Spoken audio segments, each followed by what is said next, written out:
नमस्कार दोस्तों, आप सभी का स्वागत है मेरे चैनल पे। आप सभी ने हमें सब्सक्राइब किया, उसके लिए आपका बहुत-बहुत धन्यवाद।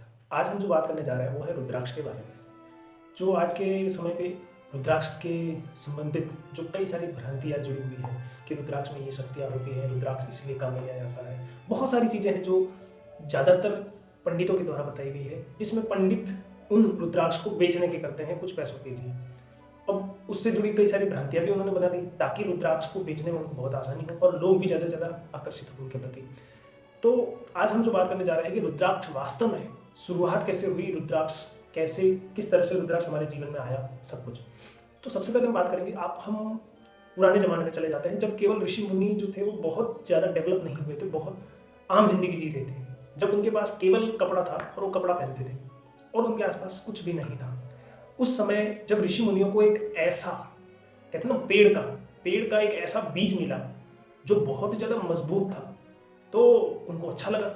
उस बीज को लेकर के फिर उन्होंने जब उनको कई समय तक अपने पास में रखा तो उन्होंने ये पाया कि ये मजबूत तो है ही, लंबे समय तक टिका भी रहता है और ये बहुत ज़्यादा दिखने में सुंदर भी है।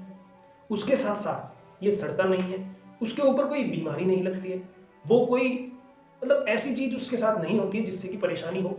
तो उन्होंने इसी को धीरे धीरे एक माला बना के अपने हाथ पे, यहाँ पे और जहाँ जहाँ वो पहन सकते थे वहाँ पे उन्होंने रुद्राक्ष की माला बना के पहनने की कोशिश की। इससे हुआ क्या? इससे उनके शारीरिक सौंदर्य में बहुत ज़्यादा सुंदरता बढ़ गई। आप खुद भी जब ये देखोगे ना तो आप खुद भी ये मानोगे और कहोगे कि वास्तव में रुद्राक्ष पहनने के बाद ऋषि मुनियों की शारीरिक सुंदरता बहुत ज़्यादा बढ़ गई थी। अतः रुद्राक्ष जो है वो बहुत ज़्यादा कठोर होता है, सुंदर होता है, आकर्षक होता है, लंबे समय तक उसी अवस्था में रहता है और साथ ही उसमें कभी कोई बीमारी नहीं लगती है क्योंकि बहुत कठोर है, सड़ता नहीं है और लंबे समय तक टिकाऊ रहता है। तो जो आभूषण उससे बनाए जाते थे वो लंबे समय तक चलते हैं। यही सबसे मेन खासियत थी रुद्राक्ष की, जिसके कारण हमारे ऋषि मुनियों ने रुद्राक्ष को अपनाया। अब ऐसी जो रुद्राक्ष के लक्षण थे, जो रुद्राक्ष के जो गुण हमें दिखाई देते हैं वो किसके समान थे, तो क्योंकि उसका नाम देना था। अब वो बीज तो हमें मिल गया, कोई ऐसा चीज मिल गई हमें, लेकिन उसका नाम कैसे करें? तो उन्होंने देखा कि ऐसी कौन सी ताकत है। तो उन्होंने देखा जो शिव है, जो रुद्र अवतार है, वो इसी की तरह है, बहुत ही मजबूत है, कठोर है, लंबे समय तक टिका रहता है और कई सारे गुण मिले। तो उन्होंने उसी के रुद्र अवतार से उसका नाम रुद्राक्ष पड़ा और उसी रुद्राक्ष नाम को आगे जाके पंडितों ने कुछ अलग नाम दे दिए, बहुत सारी गलत भ्रांतियां फैलाती केवल अपने सेल को बढ़ाने के लिए। ये बहुत गलत है, मेरा तो यही मानना है। बाकी आपके ऊपर है कि आप क्या मानते हो। तो असल में हमारा कंक्लूजन क्या हुआ कि रुद्राक्ष जो था वो बहुत मजबूत था, सुंदर था, आकर्षक था, सड़ता नहीं था, गलता नहीं था, पानी के अंदर भी नहीं गलता था, बहुत ही कठोर और बहुत मजबूत, शिव की तरह जो दृढ़ था, रुद्र की तरह दृढ़ था, इसलिए उसका नाम पड़ा रुद्राक्ष। और इसी कारण से उसको उन्होंने शिव का अंश भी माना और अपने आभूषण के तौर पे उन्होंने हर जगह पे उसकी एक माला बना के पहनने लगे, जिसने आप जैसा कि देख भी सकते हैं कि बहुत ज़्यादा सौंदर्यता बढ़ गई थी।